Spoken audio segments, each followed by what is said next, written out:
Magkakaroon din kayo ng positibong pagbabago basta magbago yung energy niyo. Kasi sabi ko nga sa inyo natural na yung pagiging masipag niyo guys 'no, pero kailangan niyo ng sistema siguro, ng magandang sistema kasi nakikita natin na maaaring magkaroon kayo ng, ekstrang pagkakakitaan. So itong mga extra na 'to guys, ito yung gamitin niyong pambayad ng utang, mga kapiksi, okey?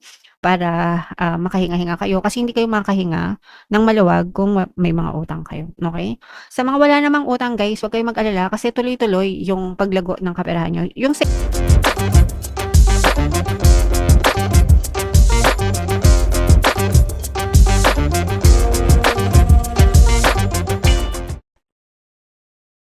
hello guys, hello Aries, welcome back to Pinoy Pixie Tarot. Ang pamagat ng episode natin for tonight is Money Money Come to Me guys. Ito yung ating money reading para sa Aries, Sun, Moon, Rising Sign, and Venus. So unahin natin tong deck na to guys. Ito yung money manifesting technique para sa inyo. So meron tayong desire guys, go window shopping, gaze at all the items you would love to own. Imagine using them and enjoying them. Regularly repeating this exercise will help to attract the things you long to have. So ito guys, napakadami ko ng success story. Ako mismo guys, no. Napakarami ko ng success story dahil sa pag-affirm or pagde-declare na gusto ko nitong bagay na to and nakukuha ko siya ng libre mga kapiksi. So, kung meron kayong mga bagay, so ikukuwento ko na lang guys yung palagi kong kinukuwento sa inyo. Once upon a time, gusto kong magkaroon ng hikaw. So, nagse-search ako sa internet ng mga hikaw, even sa Shopee, ganyan. Pero hindi ako nag-a-add to cart guys, no? Ano lang ako, nagba-browse. Ang ganda ng design nito, parang gusto ko nito, ganyan. Sana magkaroon ako ng bagong hikaw. Pero hindi ako bumibili, okay? And then yung friend ko galing sa Dubai, best friend ko siya. Nung time na yon umuwi siya, tapos ang regalo niya sa akin ay pair of earrings mga kapiksi, okay? So, that's how manifestation works guys. You declare what you want kay universe. And si universe yung magde-deliver sa'yo nun. Especially kapag wala kayong resistance or wala kayong balakid, wala kayong masyadong attachment dun sa desire mga kapiksi. You just let it out. The universe will move people, things, situation sa paligid mo.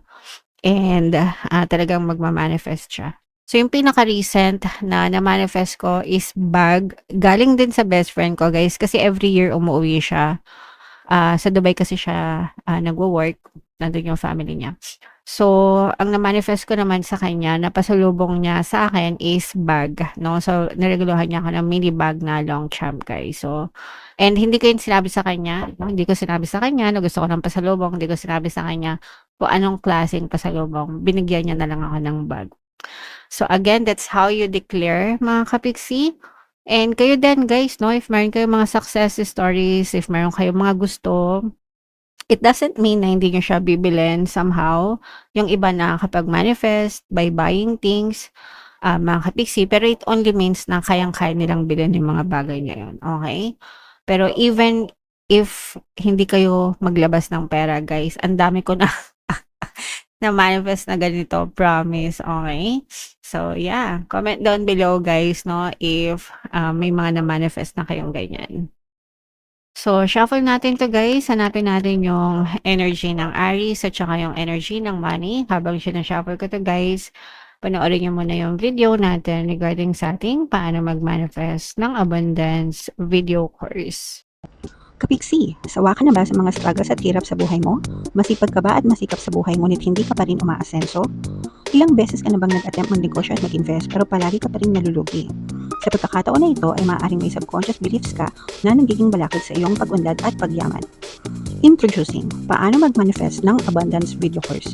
Dito ay matututunan mong ma-overcome ang mga balakid mo para tuluyan ka ng umunlad, umasenso, sumagana, maging matagumpay, successful at maswerte sa iyong kabuhayan, pera, trabaho, negosyo, salapi at kaperahan ng bonggang-bongga. Dali, mag-send na ng email sa pinoypixie@gmail.com at simulan na ang iyong pagyaman ngayon. Alright, so sa lahat ng gusto mag-avail ng course guys, meron tayong paano mag-manifest ng abundance video course, paano mawala ang third party at magkaroon ng harmonious na relationship, paano pabalikin si ex your vice breakup. Sa mga interesado guys, mag-send lang kayo ng email sa pinoypixietarot@gmail.com. And sa mga naghahanap ng pampaswerte guys, meron tayong money shaker jar. Ito yun guys, no? Super liit na bote, pero super effective guys, no? At saka ito. So, ito yung WhatsApp number ko guys, chat nyo lang ako. Kung gusto nyo sumakses guys, mag-avail na kayo para swertein kayo ng bongga. So, this is both positive and negative. Aries, kayo ay represent ng Queen of Wands. Ang nakikita nating negative dito, guys, no, is for some of you, nagkakaroon kayo ng money problems or parang natatrap sa mga utang. Comment down below, mga kapiksi, no, kung ito yung medyo nagpapahirap sa iba sa inyo, guys, no.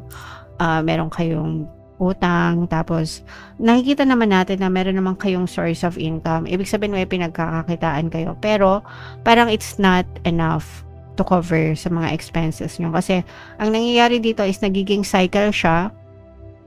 So may utang kayo, tapos sasahod kayo, tapos babayaran nyo yung utang. Kapag kinapos yung sahod nyo, uutang ulit. And the cycle repeats over and over again, no? So, yung nakikita natin. Pero nakikita natin na pagiging masipag nyo rin, guys, no? So, dito, kailangan nyo, guys, na medyo mag-stretch, maghigpit ng sinturon hanggang mabayaran nyo ng buo yung mga utang nyo. And at the same time, kailangan nyo rin mag-stretch ng mapagkakakitaan para talagang ma-zero out nyo. At saka wag mo na kayong umutang guys kung hindi nyo pa talaga, kung maiiwasan nyo, no? Para maiwasan nyo na mangutang, mga kapiksi, kailangan nyo muna maghigpit talaga and kailangan nyo maghanap ng additional source of income, guys, okay? Kasi yun yung nakikita natin, guys, no? Talagang yung iba takot. Merong fear dito, fear of money, fear of losing money. And the more na natatakot kayo maubusan ng pera, the more na nawawalan kayo ng pera. Kasi malakas yung energy ng fear sa inyo, guys, no? So, wag kayong matakot, especially kung kailangan nyong gumastos. But, kailangan nyo mag-effort, no? Na maghanap ng extra source of income, guys, para malampasan nyo itong mga utang. Kasi yung iba sa inyo, guys, maraming utang na paulit-ulit, guys, no? So, yun yung kailangan nyong malampasan. Kailangan nyo mag-upskill ng knowledge, guys. This is a reminder na baka hindi na enough yung skill mo ngayon, yung knowledge mo ngayon, and kailangan mong magdagdag ng skill para magkaroon ka din ng dagdag source of income. Kasi yung source of income natin, depende yan sa kung ano yung alam natin gawin sa buhay, di ba? So, kung feeling mo kinakapos ka, meron kang trabaho, pero kinakapos ka pa rin, guys, kailangan nyo mag-upskill ng knowledge, okay? Para makatulong, para mabawasan yung utang nyo. Kasi nandun yung nakikita natin na cycle, yung iba sa inyo. Cycle ito ng utang na paulit-ulit, mga kapiksi. At saka yung fear of spending money, guys. Kaya kayo natatakot na gumastos ng pera kasi nga nagkakautang-utang kayo. So, kailangan yung solusyonan, yung hindi pag-utang at pagbayad ng utang, guys. Okay? And, ayan, no? So, yung iba sa inyo stress, mga kapiksi. So, more on negative energy yung lumalabas dun sa reading nyo, especially when it comes to money, mga kapiksi. So, yung iba stress, lalo na kung hindi lang isa yung utang nyo, kung marami kayong pinagkakautangan. And, sabi ko nga sa inyo, guys, yung iba masipag naman, pero hindi sapat yung sipag, guys, no? Kailangan marunong talagang dumiskarte, mga kapiksi. Kailangan marunong kayong mag-budget, guys. Magkakaroon din kayo ng positibong pagbabago basta magbago yung energy nyo. Kasi sabi ko nga sa inyo, natural na yung pagiging masipag nyo, guys, no? Pero kailangan nyo ng sistema siguro, ng magandang sistema, kasi nakikita natin na maaaring magkaroon kayo ng ekstrang pagkakakitaan. So, itong mga extra na to, guys, ito yung gamitin yung pambayad ng utang, mga kapiksi, okay? Para makahinga-hinga kayo kasi hindi kayo makahinga ng maluwag kung may mga utang kayo, okay?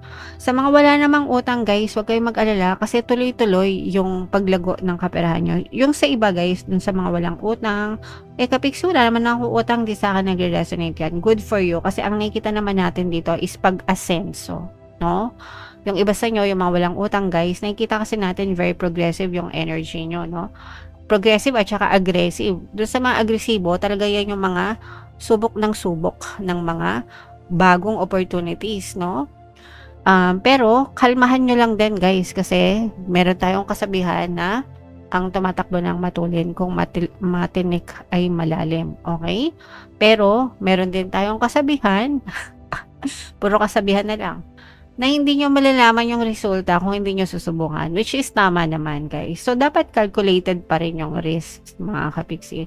It's okay na mag-take ka ng risks pero kailangan may mga backup plans ka. And maaari itong magdala ng mga positive changes sa inyo, and yung iba sa inyo talaga maaaring umunlad yung inyong financial status mga kapiksi. Okay? So ito magre-resonate ito dun sa mga kapiksi natin na walang problema sa pera. Pero if meron kayong mga money problems guys, medyo negative yung energy nyo mga kapiksi kasi talagang stress na yung iba sa inyo. So kailangan yung gumawa ng paraan para mabayaran itong mga utang na to, mag-stretch guys, no? And mag-upskill kayo. Alright?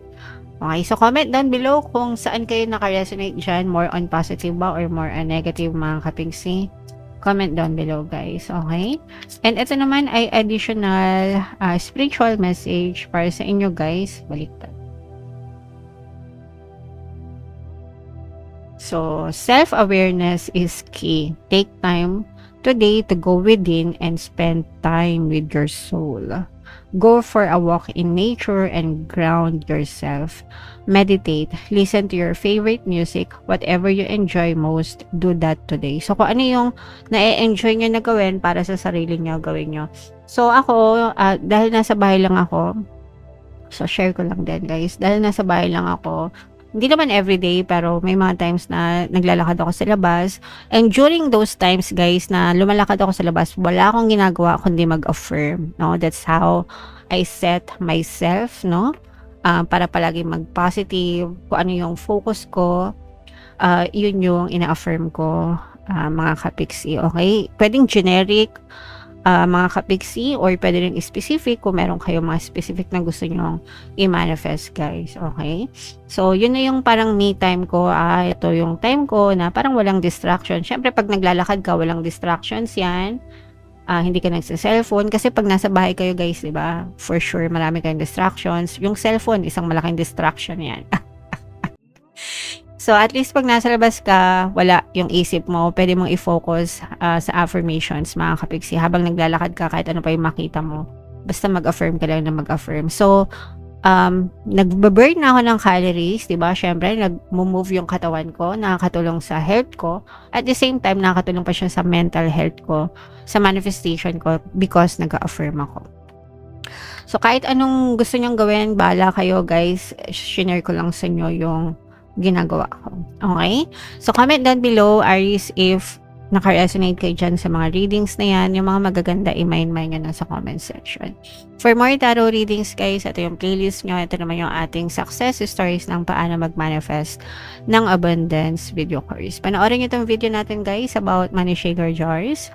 Thank you for liking, sharing, and subscribing. See you next time. I love you all. Have a nice day. Bye-bye.